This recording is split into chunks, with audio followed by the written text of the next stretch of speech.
Hi ಎಲ್ರಿಗೂ ನಮಸ್ಕಾರ. ಕನ್ನಡತಿಯ ಕಥೆಗಳು ಯೂಟ್ಯೂಬ್ ಚಾನಲ್ಗೆ ನಿಮ್ಮೆಲ್ರಿಗೂ ಸ್ವಾಗತ. ದಯವಿಟ್ಟು ಸಬ್ಸ್ಕ್ರೈಬ್ ಮಾಡ್ಕೊಳ್ಳದೆ ಕತೆ ಕೇಳ್ತಿರೋರೆಲ್ಲ ಸಬ್ಸ್ಕ್ರೈಬ್ ಮಾಡ್ಕೊಂಡು ಕತೆಗಳನ್ನ ಕೇಳಿ. ಈಗ ಕಾಂಟ್ರಾಕ್ಟ್ ಮ್ಯಾರೇಜ್ ಅಧ್ಯಾಯ 8 ಮುಂದುವರಿಸೋಣ. ಅಭಿಮನ್ಯು ಮತ್ತು ಪ್ರಿಯದರ್ಶಿನಿಯ ಬದುಕಿನಲ್ಲಿ ಪ್ರೀತಿಯ ಹೊಸ ವಸಂತ ಶುರುವಾಗಿದ್ರು ನಗರದ ಇನ್ನೊಂದು ತುದಿಯಲ್ಲಿರೋ ಕತ್ತಲು ತುಂಬಿದ ಐಷಾರಾಮಿ ಕ್ಯಾಬಿನ್ ಒಂದರಲ್ಲಿ ಇವರಿಬ್ಬರ ಸರ್ವನಾಶಕ್ಕೆ ಹೊಂಚು ಹಾಕೋ ತಂತ್ರವೊಂದು ಸಿದ್ಧವಾಗ್ತಿತ್ತು. ಅದು RC ಗ್ರೂಪ್ ಆಫ್ ಕಂಪನೀಸ್ನ ಮಾಲೀಕ ರಣಧೀರ್ನ ಆಫೀಸ್. ರಣಧೀರ್ ಬೇರೆ ಯಾರೂ ಅಲ್ಲ, ಬಿಸ್ನೆಸ್ ಫೀಲ್ಡ್ನಲ್ಲಿ ಅಭಿಮನ್ಯುವಿನ ಕಡು ವೈರಿ. ಕಳೆದ 5 ವರ್ಷಗಳಿಂದ ಅಭಿಮನ್ಯುವಿನ ಕಂಪನಿಯ ಬೆಳವಣಿಗೆಯನ್ನು ನೋಡಿ ಅಸೂಯೆಯಿಂದ ಉರಿತಾ ಇದ್ದವನು. ಇತ್ತೀಚೆಗೆ ನಡೆದ ಮಲ್ಹೋತ್ರಾ ಗ್ರೂಪ್ಸ್ನ ಕೋಟ್ಯಾಂತರ ರೂಪಾಯಿಯ ಡೀಲ್ ಅಭಿಮನ್ಯು ಪಾಲಾಗಿದ್ದನ್ನು ಕಂಡು ರಣಧೀರ್ ಕ್ರೋಧದ ಜ್ವಾಲೆಯಲ್ಲಿ ಬೇಯ್ತಾ ಇದ್ದ. ಅಭಿಮನ್ಯುವನ್ನು ಬಿಸ್ನೆಸ್ನಲ್ಲಿ ಸೋಲಿಸೋಕೆ ಸಾಧ್ಯವಾಗದ ರಣಧೀರ್ ಅವನ ವೈಯಕ್ತಿಕ ಜೀವನದ ಮೇಲೆ ಕಣ್ಣಿಟ್ಟಿದ್ದ. ರಣಧೀರ್ ತನ್ನ ರಿವಾಲ್ವಿಂಗ್ ಚೇರ್ ಮೇಲೆ ಕೂತು ಸಿಗರೇಟ್ ಹೊಗೆಯನ್ನು ಬಿಡ್ತಾ ತನ್ನ ಎದುರು ನಿಂತಿದ್ದ ಪ್ರೈವೇಟ್ ಡಿಟೆಕ್ಟಿವ್ ರಮೇಶ್ನನ್ನು ತೀಕ್ಷ್ಣವಾಗಿ ನೋಡ್ದ. ರಮೇಶ್, ನಾನು ನಿನಗೆ ಕೊಟ್ಟ ಕೆಲಸ ಏನಾಯಿತು? ಆ ಅಭಿಮನ್ಯು ಮದುವೆ ಆದ ಆ ಹುಡುಗಿ ಪ್ರಿಯದರ್ಶಿನಿ ಯಾರು?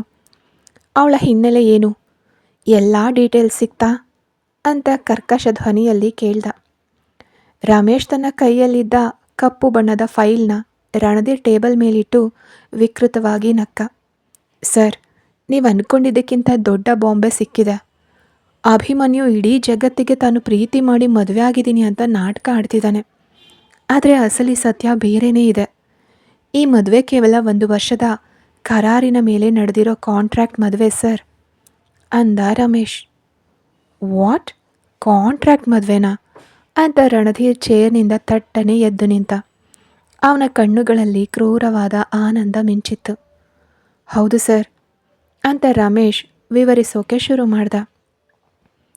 ಅನಂತ್ ಅವರ ವಿಲ್ ಪ್ರಕಾರ ಅಭಿಮನ್ಯು 30 ವರ್ಷ ತುಂಬೋ ಮುಂಚೆ ಮದುವೆ ಆಗದಿದ್ರೆ ಇಡೀ ಆಸ್ತಿ ಟ್ರಸ್ಟ್ ಪಾಲಾಗ್ತಿತ್ತು. ಅದಕ್ಕಾಗಿಯೇ ಅಭಿಮನ್ಯು ತನ್ನ ತಂದೆಯ ಆಸ್ಪತ್ರೆಯಲ್ಲಿದ್ದ ಈ ಬಡ ಹುಡುಗಿ ಪ್ರಿಯದರ್ಶಿನಿಯ ತಂದೆಯ ಆಪರೇಷನ್ಗೆ ಹಣ ಕೊಟ್ಟು ಬದಲಿಗೆ 1 ವರ್ಷ ತನ್ನ ಹೆಂಡತಿಯಾಗಿ ನಟಿಸೋಕೆ ಒಪ್ಪಂದ ಮಾಡಿಕೊಂಡಿದ್ದಾನೆ. ಈ 1 ವರ್ಷದಲ್ಲಿ ಅವರಿಬ್ಬರ ನಡುವೆ ಯಾವುದೇ ದೈಹಿಕ ಸಂಬಂಧ ಇರೋ ಹಾಗಿಲ್ಲ. ಮತ್ತೆ 1 ವರ್ಷ ಮುಗಿದ ತಕ್ಷಣ ಡಿವೋರ್ಸ್ ಕೊಟ್ಟು ಅವಳು ಹೊರಟು ಹೋಗಬೇಕು ಅನ್ನೋದು ಆ ಕರಾರಿನ ಮುಖ್ಯ ನಿಯಮ ಸರ್.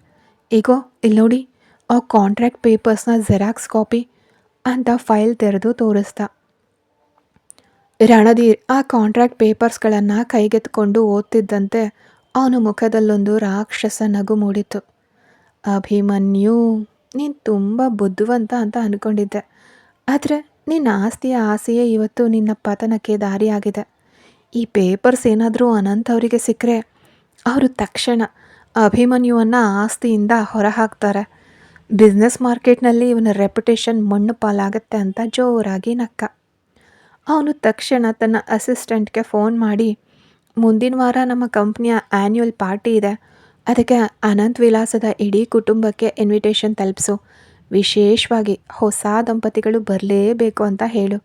ಆ ಪಾರ್ಟಿಯಲ್ಲೇ ಇಡೀ ಮಾಧ್ಯಮಗಳ ಮುಂದೆ ಈ ಕಾಂಟ್ರಾಕ್ಟ್ ಮದುವೆಯ ಬಾಂಬ್ ಸಿಡಿಸ್ತೀನಿ ಅಂತ ಕ್ರೂರವಾಗಿ ಸಂಚು ಹೂಡ್ದ ರಣಧೀರ್. ಇತ್ತ ಮನೆಯಲ್ಲಿ ಅಭಿಮನ್ಯುವಿನ ಎದೆಯ ಮೇಲೆ ತಲೆಯಿಟ್ಟು ನೆಮ್ಮದಿಯಾಗಿ ಮಲಗಿದ್ದ ಪ್ರಿಯದರ್ಶಿನಿಗೆ ತನ್ನ ಬದುಕಿನ ಮೇಲೆ ಬರಲಿರೋ ಆ ಭೀಕರ ಬಿರುಗಾಳಿಯ ಸಣ್ಣ ಸುಳಿವು ಕೂಡ ಇರಲಿಲ್ಲ. ಪ್ರೀತಿಯ ದೀಪ ಉರಿತಾ ಇರೋವಾಗಲೇ ಹಾಗೆಯೇ ಕತ್ತಲು ಇವರನ್ನು ಆವರಿಸೋಕೆ ಸಿದ್ಧವಾಗಿ ನಿಂತಿತ್ತು. ಮರುದಿನ ಬೆಳಗ್ಗೆ ವೀಣಾ ಅವರು ಪೂಜೆ ಮುಗಿಸಿ ಬಂದು ಸೋಫಾ ಮೇಲೆ ಕೂತಿದ್ದ ಅನಂತ್ ಅವರಿಗೆ ಪ್ರಸಾದ ನೀಡ್ತಿದ್ರು. ಅಷ್ಟರಲ್ಲೇ ಅಭಿಮನ್ಯು ಮತ್ತು ಪ್ರಿಯದರ್ಶಿನಿ ಒಟ್ಟಿಗೆ ಮೆಟ್ಟಿಲಿಳಿದು ಕೆಳಗಡೆಗೆ ಬಂದರು. ಇಬ್ಬರ ಮುಖದಲ್ಲೂ ಇದ್ದ ಆ ಹೊಸ ಪ್ರೀತಿಯ ಸಡಗರವನ್ನು ಕಂಡು ವೀಣಾ ಮನಸ್ಸಿನಲ್ಲೇ ದೇವರಿಗೆ ಕೈ ಮುಗಿದ್ರು. ಅದೇ ಸಮಯದಲ್ಲಿ ಮನೆಯ ಮುಖ್ಯ ಬಾಗಿಲಿನ ಬಳಿ ಬಂದ ಸೆಕ್ಯೂರಿಟಿ ಗಾರ್ಡ್ ಕೈಯಲ್ಲಿದ್ದ ಒಂದು ಹೊಳೆಯೋ ಕಪ್ಪು ಮತ್ತು ಬಂಗಾರದ ಬಣ್ಣದ ಐಷಾರಾಮಿ ಆಮಂತ್ರಣ ಪತ್ರಿಕೆಯನ್ನು ಅನಂತ್ ಅವರ ಕೈಗಿಟ್ಟ. ಸರ್, RC ಗ್ರೂಪ್ ಆಫ್ ಕಂಪನೀಸಿಂದ ಯಾರೋ ಬಂದು ಅದನ್ನು ಕೊಟ್ಟು ಹೋದರು ಅಂದ. RC ಗ್ರೂಪ್ಸ್ ಅನ್ನೋ ಹೆಸರು ಕೇಳ್ತಿದ್ದಂತೆ ಅಭಿಮನ್ಯುವಿನ ಮುಖದಲ್ಲಿದ್ದ ನಗು ಮಾಯವಾಗಿ ಗಂಭೀರತೆ ಆವರಿಸಿತ್ತು. ಅನಂತ್ ಅವರು ಆ ಕವರನ್ನು ತೆರೆದು ಓದಿದ್ರು.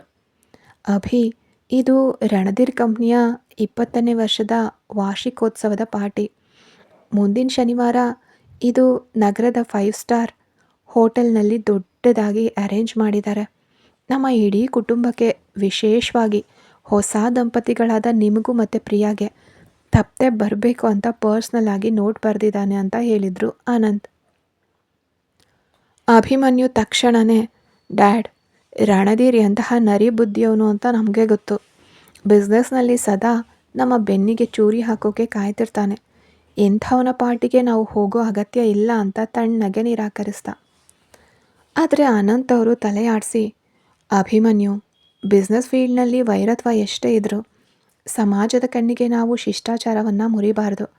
ನಾವು ಹೋಗದಿದ್ರೆ ನಾವು ಹೆದರುಕೊಂಡು ಬಂದಿಲ್ಲ ಅಂದ್ಕೊಳ್ತಾರೆ. ನೀನು ಈಗ ಮದುವೆ ಆಗಿ ಜವಾಬ್ದಾರಿಯುತ ಸ್ಥಾನದಲ್ಲಿದೆಯಾ. ಹೆಂಡತಿನ ಕರ್ಕೊಂಡು ಆ ಪಾರ್ಟಿಗೆ ಹೋಗಿ ಬರೋದು ನಿನ್ನ ಸ್ಟೇಟಸ್ಗೆ ಒಳ್ಳೆಯದು ಅಂತ ಬುದ್ಧಿ ಹೇಳಿದರು. ತಂದೆಯ ಮಾತಿಗೆ ಮರು ಮಾತಾಡದ ಅಭಿಮನ್ಯು, ಸರಿ ಡ್ಯಾಡ್, ನೀವು ಹೇಳ್ತಾ ಇದ್ದೀರಾ ಅಂತ ಅಷ್ಟೇ ಒಪ್ಕೋತಾ ಇದ್ದೀನಿ ಅಂದ. ಎಲ್ಲರೂ ಆ ಪಾರ್ಟಿಯ ಬಗ್ಗೆ ಮಾತಾಡ್ತಿದ್ದಾಗ ಪಕ್ಕದಲ್ಲೇ ನಿಂತಿದ್ದ ಪ್ರಿಯದರ್ಶಿನಿಯ ಎದೆಯಲ್ಲಿ ಇದ್ದಕ್ಕಿದ್ದಂತೆ ಜೋರಾಗಿ ಬಡಿತ ಶುರುವಾಯಿತು. ಅವಳ ಬಲಗಣ್ಣು ಸಣ್ಣಗೆ ಅದರುತ್ತಿತ್ತು. ಮಧ್ಯಮ ವರ್ಗದ ನಂಬಿಕೆಗಳ ಪ್ರಕಾರ ಅದೊಂದು ಕೆಟ್ಟ ಮುನ್ಸೂಚನೆ ಆಗಿತ್ತು. ಅವಳಿಗೆ ರಣಧೀರ್ ಅನ್ನೋ ಹೆಸರನ್ನು ಕೇಳಿದಾಗ್ಲಿಂದಲೂ ಒಳಗಿನಿಂದ ಯಾರೋ ಅಪಾಯದ ಎಚ್ಚರಿಕೆ ನೀಡ್ತಾ ಇರುವಂತೆ ಭಾಸವಾಗ್ತಿತ್ತು. ತಾನು ಕಾಂಟ್ರಾಕ್ಟ್ ಪೇಪರ್ಸ್ಗಳಿಗೆ ಸಹಿ ಹಾಕಿದ ದಿನ ಉಂಟಾಗಿದ್ದ ಅದೇ ಭಯ ಇವತ್ತು ಇಮ್ಮಡಿಯಾಗಿ ಅವಳನ್ನು ಕಾಡತೊಡಗಿತ್ತು. ರಾತ್ರಿ ರೂಮಿನೊಳಗಡೆ ಪ್ರಿಯದರ್ಶಿನಿ ಕಿಟಕಿಯ ಬಳಿ ನಿಂತು ಆತಂಕದಿಂದ ಏನನ್ನೋ ಯೋಚಿಸ್ತಾ ಇರೋದನ್ನು ಕಂಡ ಅಭಿಮನ್ಯು ಅವಳ ಹತ್ರಕ್ಕೆ ಬಂದ. ಅವಳ ಹೆಗಲ ಮೇಲೆ ಮೃದುವಾಗಿ ಕೈ ಇಟ್ಟು, ಏನಾಯಿತು ಪ್ರಿಯಾ, ಬೆಳಗ್ಗೆಯಿಂದ ನಿನ್ನ ಮುಖದಲ್ಲಿ ಏನೋ ಯೋಚನೆ ಕಾಣ್ತಾ ಇದೆ ಅಂತ ಪ್ರೀತಿಯಿಂದ ಕೇಳ್ದ. ಪ್ರಿಯದರ್ಶಿನಿ ತಿರುಗಿ ಅವನ ಎದೆ ಮೇಲೆ ಕೈ ಇಟ್ಟು, ಅಭಿಮನ್ಯು ಸರ್, ನನಗೆ ಯಾಕೋ ಆ ಶನಿವಾರದ ಪಾರ್ಟಿಗೆ ಹೋಗೋಕೆ ಮನಸ್ಸಿಲ್ಲ. ಅಲ್ಲೇನೋ ದೊಡ್ಡ ಆಪತ್ತು ಕಾಯ್ತಾ ಇದೆ ಅಂತ ನನ್ನ ಮನಸ್ಸು ಹೇಳ್ತಾ ಇದೆ. ನಾವಿಬ್ಬರೂ ಹೋಗೋದು ಬೇಡ ಸರ್ ಅಂದ್ಲು ಕಳವಳದಿಂದ. ಅಭಿಮನ್ಯು ಅವಳ ಕೈಗಳನ್ನು ತನ್ನ ಕೈಗೆ ತೆಗೆದುಕೊಂಡು ಸಮಾಧಾನ ಪಡಿಸ್ತಾ ನಕ್ಕ. ಅಯ್ಯೋ ಇನ್ನೋಸೆಂಟ್ ಗರ್ಲ್, ರಣಧೀರ್ ನನ್ನ ಬಿಸ್ನೆಸ್ ರೈವಲ್ ಅಷ್ಟೆ. ಆಫೀಸ್ನಲ್ಲಿ ನನ್ನನ್ನು ಸೋಲ್ಸೋಕೆ ಆಗ್ದವನು ಪಾರ್ಟಿಲಿ ಏನು ಮಾಡೋದಕ್ಕೆ ಸಾಧ್ಯ. ಅಲ್ಲಿ ನೂರಾರು ಬಿಸ್ನೆಸ್ ಮ್ಯಾಗ್ನೆಟ್ಗಳು, ಮೀಡಿಯಾದವರು ಇರ್ತಾರೆ. ನನ್ನ ಹೆಂಡತಿಯಾಗಿ ನೀನು ನನ್ನ ಪಕ್ಕದಲ್ಲಿ ನಿಂತಿದ್ರೆ ಅದೇ ನನಗೆ ದೊಡ್ಡ ಹೆಮ್ಮೆ. ಯಾವುದೇ ಯೋಚನೆ ಬೇಡ. ನಾನು ನಿನ್ನ ಜೊತೆಗಿರುವಾಗ ಯಾವ ಕಂಟಕವೂ ನಿನ್ನನ್ನು ಮುಟ್ಟೋಕ್ಕೆ ಸಾಧ್ಯ ಇಲ್ಲ ಅಂತ ಧೈರ್ಯ ತುಂಬ್ದ. ಅವನ ಮಾತುಗಳು ಅವಳಿಗೆ ಸಮಾಧಾನ ನೀಡಿದರೂ ಕೂಡ ಅವಳ ಒಳಗಿದ್ದ ಆತಂಕ ಮಾತ್ರ ಪೂರ್ಣವಾಗಿ ಕರಗಲಿಲ್ಲ. ಕಾಲದ ಚಕ್ರ ನಿಲ್ಲದೆ ಹೊರಳ್ತಾ ಇತ್ತು. ಆ ಕರಾಳ ಶನಿವಾರದ ದಿನ ಹತ್ತಿರ ಬರ್ತಿತ್ತು. ಪ್ರಿಯದರ್ಶಿನಿ ಎದೆಯಲ್ಲಿದ್ದ ಆ ಕೆಟ್ಟ ಮುನ್ಸೂಚನೆಯ ದಿನ ಅಂದರೆ ಆ ಕರಾಳ ಶನಿವಾರ ಕೊನೆಗೂ ಬಂದೇ ಬಿಡ್ತು. ನಗರದ ಅತ್ಯಂತ ಭವ್ಯವಾದ ಪಂಚತಾರ ಹೋಟೆಲ್ನ ಸಭಾಂಗಣ ವಿದ್ಯುತ್ ದೀಪಗಳ ಬೆಳಕಿನಲ್ಲಿ ಕಣ್ಣು ಕೋರೈಸುವಂತೆ ಜಗಮಗಿಸ್ತಾ ಇತ್ತು. ನಗರದ ಪ್ರಸಿದ್ಧ ಉದ್ಯಮಿಗಳು, ರಾಜಕಾರಣಿಗಳು ಮತ್ತು ನೂರಾರು ಮಾಧ್ಯಮದ ಪ್ರತಿನಿಧಿಗಳು ಅಂದರೆ ಮೀಡಿಯಾದವರು ಅಲ್ಲಿ ನೆರೆದಿದ್ರು. ಕ್ಯಾಮ್ರಾಗಳ ಫ್ಲ್ಯಾಶ್ ಲೈಟ್ಗಳು ಸತತವಾಗಿ ಮಿನುಗ್ತಾ ಇದ್ವು. ಅಭಿಮನ್ಯು ಕಡುಗಪ್ಪಿನ ರೇಷ್ಮೆ ಸೂಟ್ ಧರಿಸಿ ಅತ್ಯಂತ ರಾಜಗಾಂಭೀರ್ಯದಿಂದ ಸಭಾಂಗಣದೊಳಗಡೆ ಹೆಜ್ಜೆ ಇಟ್ಟ. ಅವನ ಪಕ್ಕದಲ್ಲೇ ಕಡು ಕೆಂಪು ಬಣ್ಣದ ಕಾಂಜೀವರಂ ರೇಷ್ಮೆ ಸೀರೆನುಟ್ಟು ವೀಣಾ ಅವರು ಕೊಟ್ಟಿದ್ದ ಆ ಪಾರಂಪರಿಕ ಚಿನ್ನದ ಹಾರವನ್ನು ಕತ್ತಿಗೆ ಧರಿಸಿ ದೇವತೆಯಂತೆ ಪ್ರಿಯದರ್ಶಿನಿ ನಡೆದು ಬರ್ತಿದ್ಲು. ಇಬ್ಬರೂ ಒಟ್ಟಿಗೆ ಕೈ ಹಿಡಿದು ಬರ್ತಿರೋದನ್ನು ಕಂಡ ಇಡೀ ಸಭೆ ಒಂದು ಕ್ಷಣ ಸ್ತಬ್ಧವಾಗಿ ನೋಡ್ತು. ವೀಣಾ ಮತ್ತು ಅನಂತ್ ಅವರು ಮಗ ಸೊಸೆಯ ಜೋಡಿಯನ್ನು ನೋಡಿ ಹೆಮ್ಮೆಯಿಂದ ಬೀಗ್ತಾ ಇದ್ರು. ಅವರನ್ನು ಬರಮಾಡ್ಕೊಳ್ಳೋಕೆ ರಣಧೀರ್ ಸ್ವತಃ ಮುಂದೆ ಬಂದ. ಅವನ ಮುಖದಲ್ಲಿ ಎಂದಿಗಿಂತಲೂ ಇವತ್ತು ವಿಕೃತವಾದ ರಾಕ್ಷಸ ನಗು ಎದ್ದು ಕಾಣಿಸ್ತಿತ್ತು. Welcome Abhimanyu and welcome to the beautiful bride Priyadarshini ಅಂತ ಕೈ ಕುಲುಕ್ತ. ಅಭಿಮನ್ಯು ಕೇವಲ ಔಪಚಾರಿಕವಾಗಿ ತಲೆ ಆಡಿಸ್ದ. ಆದರೆ ಪ್ರಿಯದರ್ಶಿನಿಗೆ ಮಾತ್ರ ಆ ರಣಧೀರ್ನ ಕಣ್ಣುಗಳನ್ನು ನೋಡಿದಾಗ ಇಡೀ ದೇಹ ಒಮ್ಮೆ ನಡುಗಿದಂತಾಯ್ತು. ಪಾರ್ಟಿ ನಿಧಾನವಾಗಿ ಮುಂದುವರಿತು. ಎಲ್ಲರೂ ಮದ್ಯದ ಗ್ಲಾಸ್ ಹಿಡಿದು ಹರಟೆ ಹೊಡಿತಿದ್ರು. ಅಷ್ಟರಲ್ಲೇ ಮುಖ್ಯ ಸ್ಟೇಜ್ ಮೇಲಿನ ಲೈಟ್ಗಳು ಆನ್ ಆದವು. ರಣಧೀರ್ ಮೈಕ್ ಹಿಡಿದು ಸ್ಟೇಜ್ ಮೇಲೆ ನಿಂತ್ಕೊಂಡ. ಲೇಡೀಸ್ ಆ್ಯಂಡ್ ಜೆಂಟ್ಲ್ಮನ್, ಇವತ್ತಿನ ಈ ಶುಭ ಸಮಾರಂಭದಲ್ಲಿ ನಾನು ನಮ್ಮ ಬಿಸ್ನೆಸ್ ವಲಯದ ಅತ್ಯಂತ ಯಶಸ್ವಿ ಯುವ ಉದ್ಯಮಿ ಅಭಿಮನ್ಯು ಅವರಿಗೆ ಒಂದು ಸಣ್ಣ ಸರ್ಪ್ರೈಸ್ ನೀಡೋಕೆ ಬಯಸ್ತೀನಿ. ಅಭಿಮನ್ಯು ಇತ್ತೀಚೆಗಷ್ಟೇ ಮದುವೆ ಆಗಿದ್ದಾರೆ. ಇಡೀ ಜಗತ್ತಿಗೆ ಇದು ಲವ್ ಮ್ಯಾರೇಜ್ ಅಂತ ಪ್ರಚಾರ ಆಗಿದೆ. ಆದರೆ ಅಭಿಮನ್ಯು ಗ್ರೂಪ್ಸ್ನ ಈ ಭವ್ಯ ಸಾಮ್ರಾಜ್ಯದ ಒಳಗೆ ನಡೆದಿರೋ ಅಸಲಿ ಕಥೆಯೇ ಬೇರೆ ಅಂತ ರಣಧೀರ್ ಜೋರಾಗಿ ಹೇಳ್ದ. ಅವನ ಮಾತು ಕೇಳಿಸ್ತಿದ್ದಂತೆ ಇಡೀ ಸಭಾಂಗಣದಲ್ಲಿ ಪಿಸು ಮಾತುಗಳು ಶುರುವಾದವು. ಅಭಿಮನ್ಯು ತಕ್ಷಣ ತನ್ನ ಗ್ಲಾಸ್ ಕೆಳಗಡೆ ಇಟ್ಟು ತೀಕ್ಷ್ಣವಾಗಿ ಸ್ಟೇಜ್ ಕಡೆಗೆ ನೋಡ್ದ. ಪ್ರಿಯದರ್ಶಿನಿಯ ಮುಖದ ರಕ್ತವೆಲ್ಲ ಹೀರ್ ಹೋದಂತೆ ಬಿಳಿಯಾಗಿತ್ತು. ಆದರೆ ರಣಧೀರ್ ಕ್ರೂರವಾಗಿ ನಗ್ತಾ ಮುಂದುವರಿಸ್ದ. ಅಭಿಮನ್ಯು ಅವರ ತಂದೆ ಅನಂತ್ ಅವರು ಬರೆದಿರೋ ವಿಲ್ ಪ್ರಕಾರ ಅಭಿಮನ್ಯು 30 ವರ್ಷ ತುಂಬ ಮುಂಚೆ ಮದುವೆ ಆಗದಿದ್ರೆ ಕೋಟ್ಯಾಂತರ ರೂಪಾಯಿಯ ಆಸ್ತಿ ಟ್ರಸ್ಟ್ ಪಾಲಾಗ್ತಿತ್ತು. ಈ ಆಸ್ತಿಯನ್ನು ಉಳಿಸ್ಕೊಳ್ಳೋಕೆ ನಮ್ಮ ಈ ಗ್ರೇಟ್ ಬಿಸ್ನೆಸ್ ಮ್ಯಾನ್ ಏನು ಮಾಡಿದ್ದಾರೆ ಗೊತ್ತಾ? ಹಾಸ್ಪಿಟಲ್ನಲ್ಲಿದ್ದ ಒಬ್ಬ ಬಡ ಹುಡುಗಿಯ ತಂದೆಯ ಆಪರೇಷನ್ಗೆ ಹಣದ ಆಮಿಷ ಒಡ್ಡಿ ಕೇವಲ 1 ವರ್ಷದ ಅವಧಿಗೆ ತನ್ನ ಹೆಂಡತಿಯಾಗಿ ನಟಿಸೋಕೆ ಆಕೆ ಜೊತೆಗೆ ಒಪ್ಪಂದ ಮಾಡ್ಕೊಂಡಿದ್ದಾರೆ. ಹೌದು, ಇದು ಪ್ರೀತಿಯ ಮದುವೆ ಅಲ್ಲ, ಇದೊಂದು ಕೇವಲ ಆಸ್ತಿಗಾಗಿ ನಡೆದಿರೋ ಕಾಂಟ್ರ್ಯಾಕ್ಟ್ ಮ್ಯಾರೇಜ್ ಅಂತ ಅವನು ಹೇಳಿದ ಕೂಡಲೇ ಆ ಮಾತು ಸಭಾಂಗಣಕ್ಕೆ ಬಿದ್ದ ತಕ್ಷಣ ಇಡೀ ಜಗತ್ತೇ ನಡುಗಿದಂತಾಯಿತು. ವೀಣಾ ಮತ್ತು ಅನಂತ್ ಆಘಾತದಿಂದ ಸೋಫಾ ಮೇಲೆ ಕುಸಿದು ಬಿದ್ದರು. ನೂರಾರು ಮೀಡಿಯಾ ಕ್ಯಾಮರಾಗಳು ಒಮ್ಮೆಲೆ ಅಭಿಮನ್ಯು ಮತ್ತು ಪ್ರಿಯದರ್ಶಿನಿಯ ಮುಖದ ಕಡೆಗೆ ತಿರುಗಿದ್ವು. ಫ್ಲ್ಯಾಶ್ ಲೈಟ್ಗಳು ತೀವ್ರವಾಗಿ ಮಿನುಗತೊಡಗಿದ್ವು.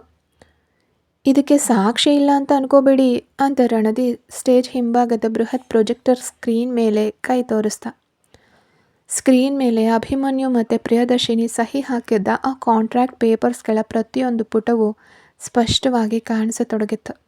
ಅದರಲ್ಲಿ ಬರೆದಿದ್ದ ಕರಾರುಗಳು: 1 ವರ್ಷದ ನಂತರ ವಿಚ್ಛೇದನ ನೀಡಬೇಕು, ದೈಹಿಕ ಸಂಬಂಧ ಇರೋ ಹಾಗಿಲ್ಲ ಅಂತ ಎಲ್ಲವೂ ಅಕ್ಷರಶಃ ಇಡೀ ಸಭೆಯ ಕಣ್ಣೆದುರು ಬಿಚ್ಕೊಂಡ್ವು. ನೋಡಿದ್ರಾ, ಈ ಬಡ ಹುಡುಗಿ ಪ್ರಿಯದರ್ಶಿನಿ ದುಡ್ಡಿಗಾಗಿ ತನ್ನ ಸ್ವಾಭಿಮಾನವನ್ನೇ ಅಡವಿಟ್ಟು ಈ ಮನೆಗೆ ಸೊಸೆಯಾಗಿ ಬಂದಿದ್ದಾಳೆ. ಇಬ್ಬರು ಸೇರಿ ಅನಂತ್ ಅವರಿಗೆ ವಂಚನೆ ಮಾಡಿದ್ದಾರೆ ಅಂತ ರಣಧೀರ್ ಅಬ್ಬರಿಸ್ದ. ಪತ್ರಕರ್ತರೆಲ್ಲ ಅಭಿಮನ್ಯು ಮತ್ತು ಪ್ರಿಯದರ್ಶಿನಿಯನ್ನು ಸುತ್ತುವರೆದು ಮೈಕ್ ಹಿಡಿದು ಪ್ರಶ್ನೆಗಳ ಸುರಿಮಳೆಗೈಯೋಕೆ ಆರಂಭಿಸಿದ್ರು. ಅಭಿಮನ್ಯು ಸರ್, ಇದು ನಿಜಾನಾ? ಪ್ರಿಯದರ್ಶಿನಿ ಅವರೇ, ನೀವು ಕೇವಲ ದುಡ್ಡಿಗೋಸ್ಕರ ಈ ಮದುವೆ ನಾಟಕ ಆಡಿದ್ದೀರಾ ಅಂತ ಹರಿತವಾದ ಪ್ರಶ್ನೆಗಳು ಪ್ರಿಯದರ್ಶಿನಿಯ ಎದೆಯನ್ನು ಸೀಳೋಕೆ ಆರಂಭಿಸಿದ್ವು. ಪ್ರಿಯದರ್ಶಿನಿ ಇಡೀ ಸಭೆಯ ಮಧ್ಯದಲ್ಲಿ ಜನರ ನಿಂದನೀಯ ನೋಟಗಳ ನಡುವೆ ಅಪರಾಧಿಯಂತೆ ಕಣ್ಣೀರು ಹಾಕ್ತಾ ನಿಂತಿದ್ಲು. ಅವಳ ಕತ್ನಲ್ಲಿದ್ದ ಆ ಪಾರಂಪರಿಕ ಹಾರ ಇವತ್ತು ಅವಳಿಗೆ ಮುಳ್ಳಿನ ಹಾರದಂತೆ ಭಾಸವಾಗ್ತಿತ್ತು. ಅವಳು ಅಸಹಾಯಕಳಾಗಿ ಅಭಿಮನ್ಯುವಿನ ಮುಖ ನೋಡಿದ್ಲು. ಆದರೆ ಅಭಿಮನ್ಯುವಿನ ಇಡೀ ದೇಹ ಕೋಪದಿಂದ ಕೆಂಡದಂತೆ ಕಾಯ್ತಿತ್ತು. ಅವನ ಕಣ್ಣುಗಳು ರಕ್ತದಂತೆ ಕೆಂಪುಗಾಗಿದ್ವು. ತನ್ನ ಹೆಂಡತಿಯ ಸ್ವಾಭಿಮಾನ ಇಡೀ ಜಗತ್ತಿನ ಎದುರು ಹರಾಜಾಗ್ತಿರೋದನ್ನು ಕಂಡು ಅವನ ಒಳಗಿದ್ದ ರೌದ್ರಾವತಾರ ಜಾಗೃತಿ ಆಯಿತು. ಅವನು ಪತ್ರಕರ್ತರನ್ನು ತಳ್ಳಿ ಮುಂದೆ ಬಂದ. ಕ್ಯಾಮರಾಗಳ ನಿರಂತರ ಫ್ಲ್ಯಾಶ್ ಲೈಟ್ಗಳು, ಪತ್ರಕರ್ತರ ಹರಿತವಾದ ಪ್ರಶ್ನೆಗಳು ಮತ್ತು ಇಡೀ ಸಭೆಯಲ್ಲಿದ್ದ ಜನರ ನಿಂದನೀಯ ಪಿಸುಮಾತುಗಳು ಪ್ರಿಯದರ್ಶಿನಿಯ ಕಿವಿಗೆ ಸೀಸದ ರಸ ಸುರಿದಂತಾಗ್ತಿದ್ವು. ಅವಳ ಕಣ್ಣುಗಳಿಂದ ನೀರು ಧಾರೆ ಧಾರೆಯಾಗಿ ಹರಿತಿತ್ತು. ಅವಳು ತಲೆಯನ್ನು ತಗ್ಗಿಸಿ ಅಪರಾಧಿಯಂತೆ ನಿಂತಿದ್ದಾಗ ರಣಧೀರ್ ಸ್ಟೇಜ್ ಮೇಲಿಂದ ವಿಜಯದ ನಗೆ ನಗ್ತಿದ್ದ. ಅಭಿಮನ್ಯು ಗ್ರೂಪ್ನ ಸಾಮ್ರಾಜ್ಯ ಎಂದಿಗೆ ಮುಗೀತು ಅಂತಾನೆ ಅವನು ಭಾವಿಸಿದ್ದ. ಆದರೆ ಬಿರುಗಾಳಿ ಬೀಸೋ ಮುನ್ನ ಆವರಿಸೋ ನಿಶ್ಶಬ್ದದಂತೆ ನಿಂತಿದ್ದ ಅಭಿಮನ್ಯು ಒಮ್ಮೆಲೆ ಪ್ರಿಯದರ್ಶಿನಿಯ ನಡುಗ್ತಾ ಇದ್ದ ಬಲಹಸ್ತವನ್ನು ಇಡೀ ಜಗತ್ತಿನ ಎದುರು ಅತ್ಯಂತ ಗಟ್ಟಿಯಾಗಿ ಹಿಡ್ಕೊಂಡ. ಅವನ ಆ ಒಂದು ಸ್ಪರ್ಶದಲ್ಲಿ ಇಡೀ ಸಭೆಯನ್ನು ಎದುರಿಸೋ ದೃಢತೆ ಇತ್ತು. ಅವನು ಮುನ್ನುಗ್ಗಿ ತನ್ನ ಹತ್ರ ಬಂದ ಪತ್ರಕರ್ತನೊಬ್ಬನ ಕೈಲಿದ್ದ ಮೈಕನ್ನು ಕಿತ್ಕೊಂಡು ನೇರವಾಗಿ ಸ್ಟೇಜ್ ಕಡೆಗೆ ಹೆಜ್ಜೆ ಹಾಕ್ದ. ಅವನ ಹೆಜ್ಜೆಯಲ್ಲಿದ್ದ ಆ ಕ್ರೋಧ ಮತ್ತು ಗಾಂಭೀರ್ಯವನ್ನು ಕಂಡು ಸುತ್ತಲೂ ನಿಂತಿದ್ದ ಜನ ತಾವಾಗಿಯೇ ದಾರಿ ಬಿಟ್ರು. ಅಭಿಮನ್ಯು ಸ್ಟೇಜ್ ಮೇಲೆ ನಿಂತು ರಣಧೀರ್ನ ಕಣ್ಣುಗಳನ್ನು ನೇರವಾಗಿ ದಿಟ್ಟಿಸ್ತಾ ಸಿಂಹದಂತೆ ಗರ್ಜಿಸ್ದ. ಸಾಕ್ ಮಾಡು ನಿನ್ನ ಈ ಕೀಳು ಮಟ್ಟದ ನಾಟಕವನ್ನು ರಣಧೀರ್ ಅಂತ ಅಭಿಮನ್ಯು ಮೈಕ್ನಲ್ಲಿ ಅಬ್ಬರಿಸಿದಾಗ ಇಡೀ ಸಭಾಂಗಣ ಒಂದು ಕ್ಷಣ ಸ್ತಬ್ಧವಾಯಿತು. ಮಾಧ್ಯಮಗಳ ಕ್ಯಾಮೆರಾಗಳು ಈಗ ಅಭಿಮನ್ಯುವಿನ ಮುಖದ ಮೇಲೆ ಕೇಂದ್ರೀಕೃತವಾದವು. ಅಭಿಮನ್ಯು ಇಡೀ ಸಭೆಯ ಕಡೆ ತಿರುಗಿ ಅತ್ಯಂತ ಗಂಭೀರ ಮತ್ತು ಸ್ಪಷ್ಟ ಧ್ವನಿಯಲ್ಲಿ ಮಾತಾಡೋಕ್ಕೆ ಶುರು ಮಾಡ್ದ.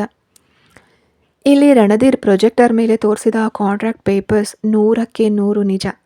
ಹೌದು, ನಾನೊಂದು ವರ್ಷದ ಒಪ್ಪಂದದ ಮೇಲೆ ಮದುವೆ ಆಗಿದ್ದು ನಿಜ. ನನ್ನ ತಂದೆ ಆಸ್ತಿನ ಉಳಿಸ್ಕೊಳ್ಳೋ ಹಪಾಹಪಿಯಲ್ಲಿ ದುಡ್ಡಿನ ಅಹಂಕಾರದಿಂದ ಕಣ್ಣು ಕುರುಡಾಗಿದ್ದ ನಾನೇ ಈ ಒಪ್ಪಂದವನ್ನು ರೆಡಿ ಮಾಡಿಸಿದ್ದು. ಹಾಸ್ಪಿಟಲ್ನಲ್ಲಿದ್ದ ಈ ಮುಗ್ಧ ಹುಡುಗಿಯ ಅಸಹಾಯಕತೆಯನ್ನು ಬಳಸ್ಕೊಂಡು ಅವಳನ್ನು ಈ ಮನೆಗೆ ಕರೆತಂದಿದ್ದು. ಅವನ ಈ ಮುಕ್ತ ಒಪ್ಪಿಗೆಯಿಂದ ಸಭೆಯಲ್ಲಿದ್ದ ಗೊಂದಲ ಮತ್ತಷ್ಟು ಹೆಚ್ಚಾಯಿತು. ಆದರೆ ಅಭಿಮನ್ಯು ಅಲ್ಲಿಗೆ ನಿಲ್ಲಿಸಲಿಲ್ಲ. ಅವನು ಪ್ರಿಯದರ್ಶಿನಿಯ ಕಡೆಗೆ ನೋಡ್ದ. ಅವನ ಕಣ್ಣುಗಳು ತೇವವಾದವು. ಆದರೆ ರಣಧೀರ್, ನಿನಗೆ ಕೇವಲ ಆ ಪೇಪರ್ಸ್ ಮಾತ್ರ ಸಿಕ್ಕಿದೆ. ನನ್ನ ಹೃದಯದ ಒಳಗಡೆ ನಡೀತಾ ಇರೋ ಬದಲಾವಣೆ ಗೊತ್ತಿಲ್ಲ ಅಂದವನು ನೇರವಾಗಿ ಪ್ರಿಯದರ್ಶಿನಿಯ ಮುಂದೆ ನಿಂತ್ಕೊಂಡ. ಇಡೀ ಮೀಡಿಯಾದ ಎದುರು ಅವಳ ಎರಡೂ ಕೈಗಳನ್ನು ತನ್ನ ಕೈಗೆ ತೆಗೆದುಕೊಂಡು ಹೇಳ್ದ, ಈ ಒಪ್ಪಂದವನ್ನು ಮಾಡಿಕೊಂಡಿದ್ದು ನನ್ನ ಅಹಂಕಾರ. ಆದರೆ ನನ್ನ ಮನೆಗೆ ಬಂದ ದಿನದಿಂದ ಪ್ರಿಯದರ್ಶಿನಿ ನಡ್ಕೊಂಡ ರೀತಿ, ನನ್ನ ಹೆತ್ತವರ ಮೇಲೆ ಅವಳು ತೋರಿಸಿದ ನಿಷ್ಕಲ್ಮಶವಾದ ಪ್ರೀತಿ ನನ್ನ ಕಲ್ಲದೆಯನ್ನು ಕರಗಿಸಿದೆ. ಇವಳು ದುಡ್ಡಿಗಾಗಿ ಬಂದವಳಲ್ಲ. ಇವಳ ಶಕ್ತಿ, ಇವಳ ಸಂಸ್ಕಾರ ಇವತ್ತು ನನ್ನ ಇಡೀ ಕುಟುಂಬದ ನೆಮ್ಮದಿಗೆ ಕಾರಣವಾಗಿದೆ. ಕಾನೂನಿನ ಆ ಕಾಂಟ್ರಾಕ್ಟ್ ಪೇಪರ್ಸ್ ನನ್ನ ಹೃದಯದಲ್ಲಿ ನುಚ್ಚು ನೂರಾಗಿ ಹೋಗಿದೆ. ನನ್ನ ಉಸಿರಿರೋವರೆಗೂ ಪ್ರಿಯದರ್ಶಿನಿ ಮಾತ್ರವೇ ನನ್ನ ಹೆಂಡತಿ. ನನ್ನ ಅಭಿಮನ್ಯು ಗ್ರೂಪ್ಸ್ನ ಏಕೈಕ ಒಡತಿ ಅಂದ. ಅಭಿಮನ್ಯು ತನ್ನ ಕೋಟಿನ ಒಳಗಿನ ಜೇಬ್ನಿಂದ ಎನ್ವಲಪ್ ಒಂದನ್ನು ತೆಗೆದ. ಇದು ಅದೇ ಕಾಂಟ್ರಾಕ್ಟ್ ಪೇಪರ್ಸ್ನ ಒರಿಜಿನಲ್ ಕಾಪಿ ಅಂದವನು ಇಡೀ ಸಭೆಯ ಕ್ಯಾಮರಾಗಳ ಎದುರು ಆ ಒಪ್ಪಂದದ ಪೇಪರ್ಸ್ಗಳನ್ನು ಹರಿದು ಕಸದ ಬುಟ್ಟಿಗೆ ಹಾಕ್ತ. ಇಂದಿಗೆ ಆ ಕಾಂಟ್ರಾಕ್ಟ್ ಮುಗ್ದು ಹೋಗಿದೆ. ಈಗ ನಮ್ಮ ನಡುವೆ ಇರೋದು ಕೇವಲ ಪವಿತ್ರವಾದ ಪ್ರೀತಿ ಮಾತ್ರ ಅಂತ ಹೇಳಿ ಪ್ರಿಯದರ್ಶಿನಿಯ ಕಣ್ಣೀರನ್ನು ತನ್ನ ಬೆರಳುಗಳಿಂದ ಮೃದುವಾಗಿ ಒರೆಸ್ದ.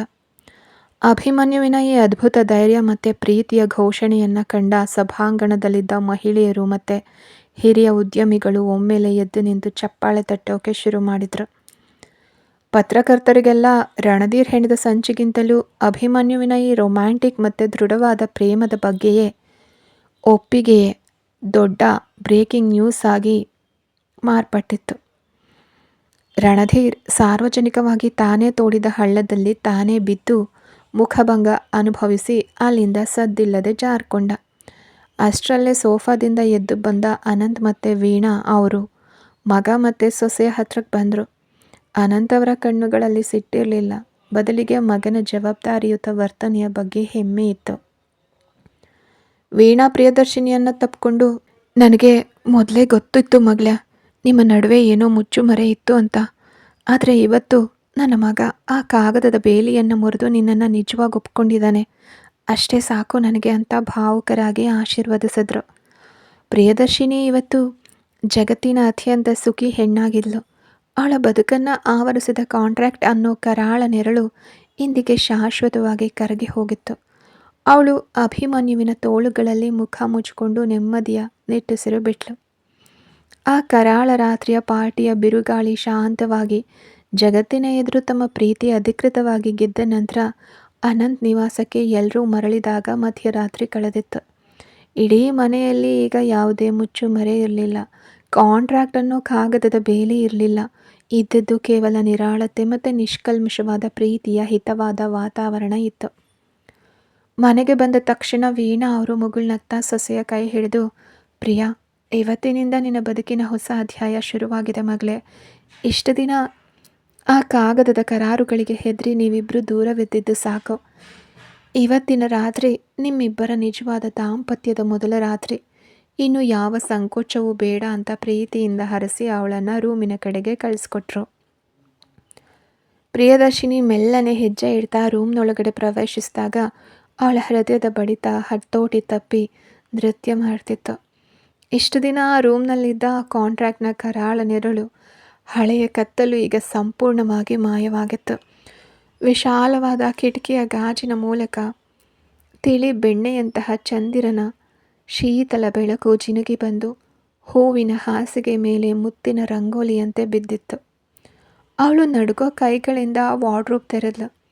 ತನಗಾಗಿ ಅತ್ತೆ ವೀಣಾ ಅವರು ಪ್ರೀತಿಯಿಂದ ಮೊದಲೇ ತಂದಿಟ್ಟಿದ್ದ ತಿಳಿ ಗುಲಾಬಿ ಬಣ್ಣದ ರೇಷ್ಮೆ ನೈಟ್ವೇರನ್ನು ಕೈಗೆತ್ಕೊಂಡಾಗ ಅವಳ ಎದೆಯಲ್ಲಿ ಸಣ್ಣದೊಂದು ನಡುಕ ಶುರುವಾಯಿತು.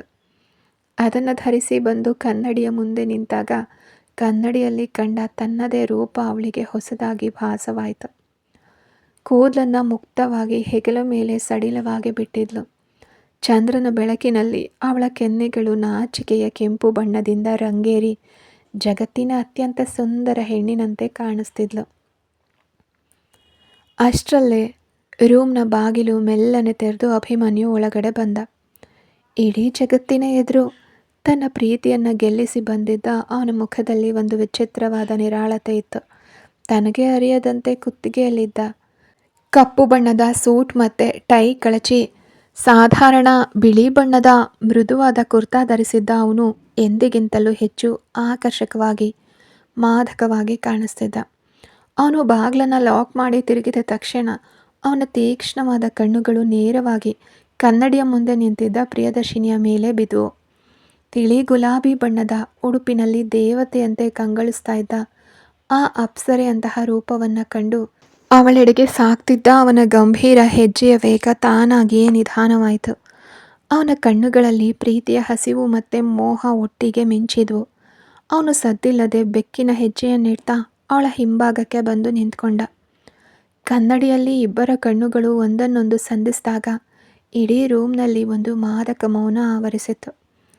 ಪ್ರಿಯದರ್ಶಿನಿ ನಾಚಿಕೆಯಿಂದ ಕಣ್ಣು ಮುಚ್ಕೊಳ್ಳೋ ಮುನ್ನವೇ ಅಭಿಮನ್ಯು ಮೆಲ್ಲನೆ ಬಾಗಿ ತನ್ನ ಎರಡು ಬಲಿಷ್ಠ ಮತ್ತು ಬೆಚ್ಚಗಿನ ಕೈಗಳನ್ನು ಪ್ರಿಯದರ್ಶಿನಿಯ ನಡುವಿನ ಸುತ್ತಲೂ ಬಳಸಿ ಇಡೀ ಜಗತ್ತನ್ನೇ ಗೆದ್ದ ಅಹಂಕಾರದಿಂದ ಅವಳನ್ನು ತನ್ನ ವಿಶಾಲವಾದ ಎದೆಗೆ ಗಟ್ಟಿಯಾಗಿ ಎಳ್ಕೊಂಡ.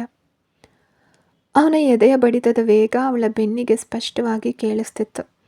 ಅವಳ ಇಡೀ ದೇಹ ಅವನ ಆಲಿಂಗನದಲ್ಲಿ ಬಂದಿಯಾಗಿತ್ತು. ಅಭಿಮನ್ಯು ಸರ್ ಅಂತ ಪ್ರಿಯದರ್ಶಿನಿ ಕಂಪಿಸೋ ಧ್ವನಿಯಲ್ಲಿ ಸಣ್ಣಗೆ ಪಿಸುಗುಟ್ಲು. ಸರ್ ಅಲ್ಲ ಪ್ರಿಯಾ, ಇನ್ಮೇಲೆ ಕೇವಲ ಅಭಿ ಅಂತ. ಅಭಿಮನ್ಯು ಅತ್ಯಂತ ಮಾದಕ ಗಂಭೀರ ಧ್ವನಿಯಲ್ಲಿ ಅವಳ ಕಿವಿಯ ಹತ್ರ ಪಿಸುಗುಟ್ಟ.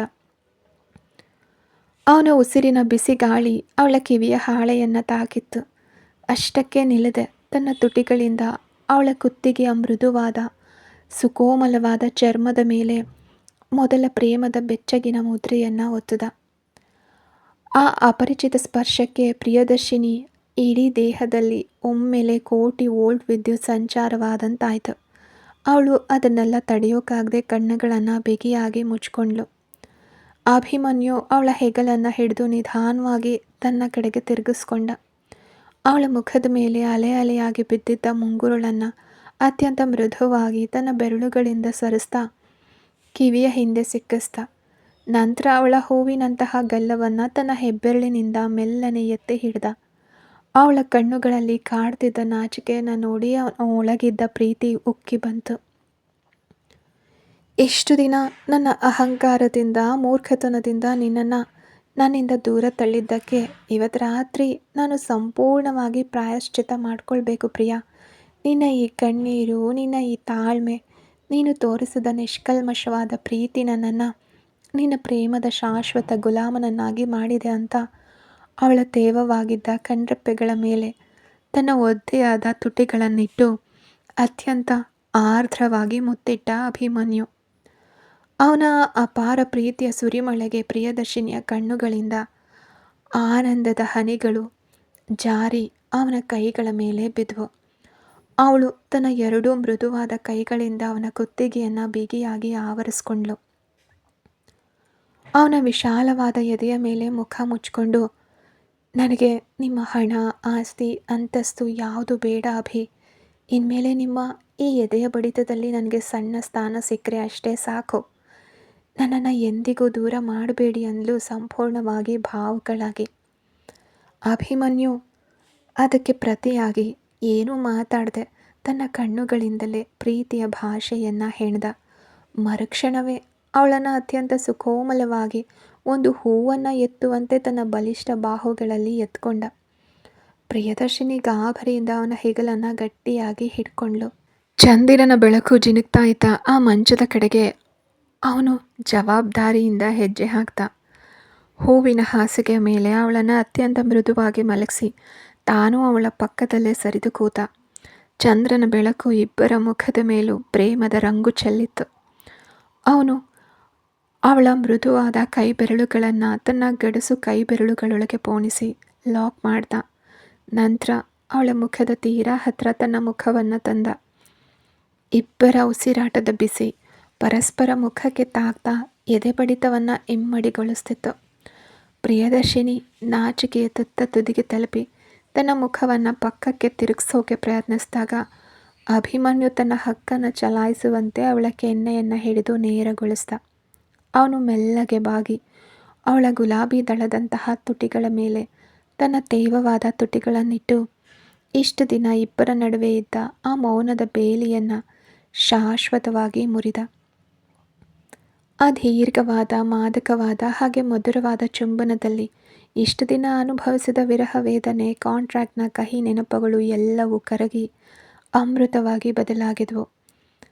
ರೂಮ್ನ ಪ್ರತಿ ಮೂಲೆಯೂ ಅವರ ಉಸಿರಾಟದ ಸದ್ದಿಗೆ ಸಾಕ್ಷಿಯಾಗಿ ನಿಂತಿತ್ತು. ಇಬ್ಬರ ದೇಹ ಮತ್ತು ಆತ್ಮ ಒಂದೇ ಜೀವವಾಗಿ ಮಿಲನವಾಗ್ತಿತ್ತು. ಬೆಳಗಿನ ಜಾವದ ತಿಳಿಗಾಳಿ ಕಿಟಕಿಯ ರೇಷ್ಮೆ ಪರದೆಯನ್ನು ಮೆಲ್ಲಗೆ ನೂಕ್ತಾ ರೂಮಿನೊಳಗಡೆ ಪ್ರವೇಶಿಸ್ತಿದ್ದಾಗ ಇಡೀ ರೂಮ್ನಲ್ಲಿ ಪ್ರೀತಿಯ ಪರಿಮಳ ಹರಡಿತ್ತು. ಮಂಚದ ಮೇಲೆ ಇಬ್ಬರೂ ಒಂದೇ ಬ್ಲ್ಯಾಂಕೆಟ್ ಅಡಿಯಲ್ಲಿ ಪರಸ್ಪರರ ಉಸಿರಾಗಿ ಬಿಗಿಯಾಗಿ ಅಪ್ಕೊಂಡು ಅತ್ಯಂತ ನೆಮ್ಮದಿಯಿಂದ ಮಲಗಿದ್ರು. ಪ್ರಿಯದರ್ಶಿನಿಯ ಮುಖದಲ್ಲಿ ಈಗ ಯಾವುದೇ ಆತಂಕವಿರಲಿಲ್ಲ. ಕೇವಲ ಸಾರ್ಥಕತೆಯ ನಗು ಇತ್ತು. ಕೇವಲ 1 ವರ್ಷದ ಕಾಂಟ್ರಾಕ್ಟ್ ಮದುವೆಯಾಗಿ ಆರಂಭವಾದ ಇವರ ವಿಚಿತ್ರ ಪಯಣ ಇವತ್ತು ಇಬ್ಬರು ಜನ್ಮ ಜನ್ಮಾಂತರದ ಜೀವಗಳ ದೈಹಿಕ ಮತ್ತು ಆತ್ಮಿಕ ಮಿಲನದೊಂದಿಗೆ ಒಂದು ಪರಿಪೂರ್ಣ ಅಮರ ಪ್ರೇಮ ಕಾವ್ಯವಾಗಿ ಮಾರ್ಪಟ್ಟಿತ್ತು. ಇನ್ನು ಪ್ರಿಯದರ್ಶಿನಿಯ ಮನೆಯವರಿಗೆ ನ್ಯೂಸ್ ನೋಡಿ ಗಾಬರಿಯಾಗಿ ತಕ್ಷಣವೇ ಪ್ರಿಯದರ್ಶಿನಿಗೆ ಫೋನ್ ಮಾಡಿದರು. ಪ್ರಿಯದರ್ಶಿನಿ ನಡೆದ ಎಲ್ಲ ವಿಷಯಗಳನ್ನು ವಿವರವಾಗಿ ತಿಳಿಸಿದಾಗ, ಹೇಗೋ ಅಂತೂ ನನ್ನ ಮಗಳ ಬದುಕು ಸರಿ ಹೋಯ್ತಲ್ಲ ಅಂತ ನೆಮ್ಮದಿಯ ನಿಟ್ಟುಸಿರು ಬಿಟ್ಟರು ಅವರು. ಕಾಂಟ್ರಾಕ್ಟ್ ಅನ್ನೋ ಬಂಧನದಲ್ಲಿ ಬಂದಿಯಾಗಿದ್ದ ಪ್ರಿಯದರ್ಶಿನಿ ಈಗ ಅಭಿಮನ್ಯುವಿನ ಧರ್ಮಪತ್ನಿಯಾಗಿ ಅವನ ಮನಸ್ಸಲ್ಲಿ ಜಾಗ ಪಡೆದಿದ್ಲು. ಇಬ್ಬರ ಜೀವನ ಈಗ ತುಂಬ ಸುಂದರವಾಗಿ ಸಾಗ್ತಿದೆ. ಕಾಂಟ್ರಾಕ್ಟ್ ಮ್ಯಾರೇಜ್ ಅನ್ನೋ ಕತೆ ಇಲ್ಲಿಗೆ ಮುಕ್ತಾಯ ಆಗಿದೆ. ಇದೊಂದು ಪುಟ್ಟ ಕತೆ ಹೇಗನ್ನಿಸ್ತು ಅಂತ ತಿಳಿಸಿ. ಮತ್ತೆ ಹೊಸ ಕತೆ ಶುರು ಮಾಡ್ತೀನಿ. ನಿನ್ನೆ 11 ಗಂಟೆಗೆ ಎಪಿಸೋಡ್ ಹಾಕ್ತೀನಿ ಅಂತ ಹಾಕೋಕ್ಕಾಗಲಿಲ್ಲ, ಬಟ್ ಇವತ್ತು ಹಾಕಿದ್ದೀನಿ. ಇನ್ಮೇಲೆ ಕಂಟಿನ್ಯೂಸ್ ಆಗಿ 11 ಗಂಟೆಗೆ ಎಪಿಸೋಡ್ಸ್ ಬರುತ್ತೆ. ಯಾರೆಲ್ಲ ಸಬ್ಸ್ಕ್ರೈಬ್ ಮಾಡ್ಕೊಳ್ದೆ ಕತೆ ಕೇಳ್ತಿದ್ದೀರಾ ಎಲ್ಲರೂ ಸಬ್ಸ್ಕ್ರೈಬ್ ಮಾಡ್ಕೊಂಡು ಕತೆ ಕೇಳಿ. ಕತೆ ಇಷ್ಟ ಆಗ್ತಿದ್ರೆ ಒಂದು ಲೈಕ್ ಮಾಡಿ.